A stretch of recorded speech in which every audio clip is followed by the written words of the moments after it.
Sa katatapos lamang na exhibition fight ni Manny Pacquiao laban sa pambato ng Japan na si Rukiya Anpo, ay tila marami ring nakapuna na wala na ang dating bilis at lakas ng ating pambansang kamao na si Manny Pacquiao. Yung mga dating rapidong mga punches na kanyang pinapakawalan sa ibabaw ng lona ay hindi man lang nasaksihan ng mga boxing fan.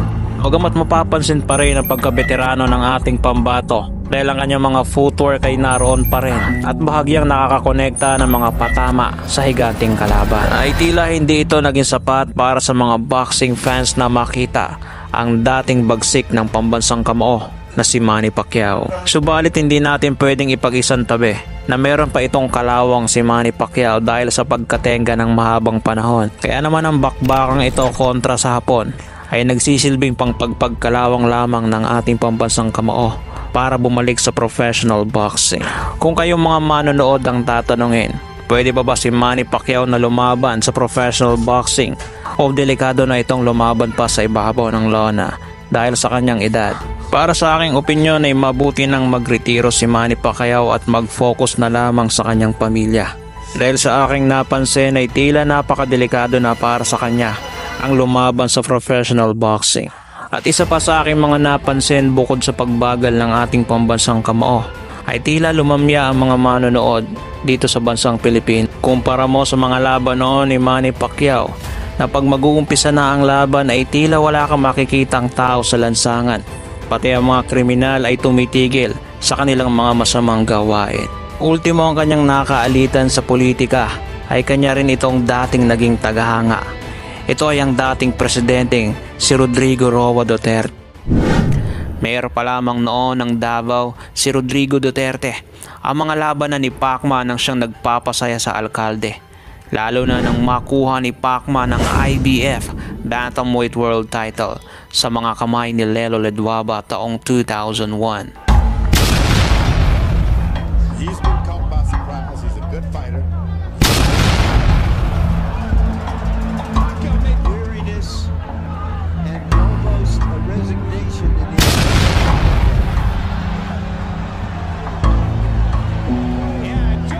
who takes a good fighter and just takes him apart with power shots. Patagumpay naman itong nadepensahan sa pambato ng Colombia na si Jorge Eliezer Julio taong 2002. Banging him to the body, staying on top of the body, and then straight left hand behind the jab. Eventually the referee's going to come in here. They're just teeing off on Julio, and Pacquiao definitely wins this fight impressively.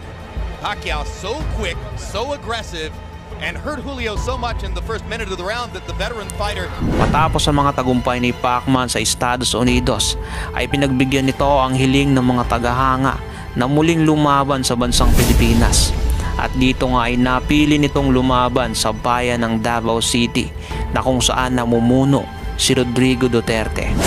Tila isang dream come true para sa alkalde na ang kanyang iniidolong si Manny Pacquiao ay napiling pagdausan ng kanyang laban ay ang kanilang bayan sa Davao City.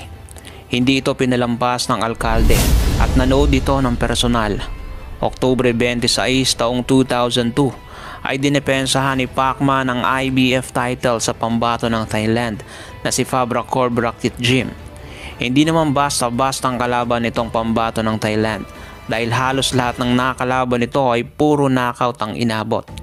Pero ang ating bida na si Manny Pacquiao ay nagpakitang gila sa harapan mismo ng ating mga kababayan, lalo na sa kanyang #1 fan na alkalde na si Rodrigo Roa Duterte.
without a loss. Ladies and gentlemen, That's right, but Manny Pacquiao is just in a class all by himself. the winner Bring them on, Paulie by technical knockout in the first round, ending the fight at 2 minutes and 46 seconds.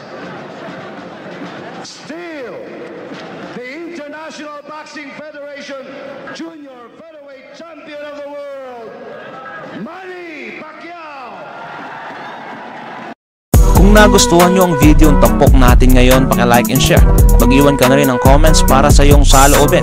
At kung bago pa lamang dito ay paki-subscribe at huwag kalimutang pindutin ang notification bell button para updated ka sa mga umaatikabong videos tulad nito.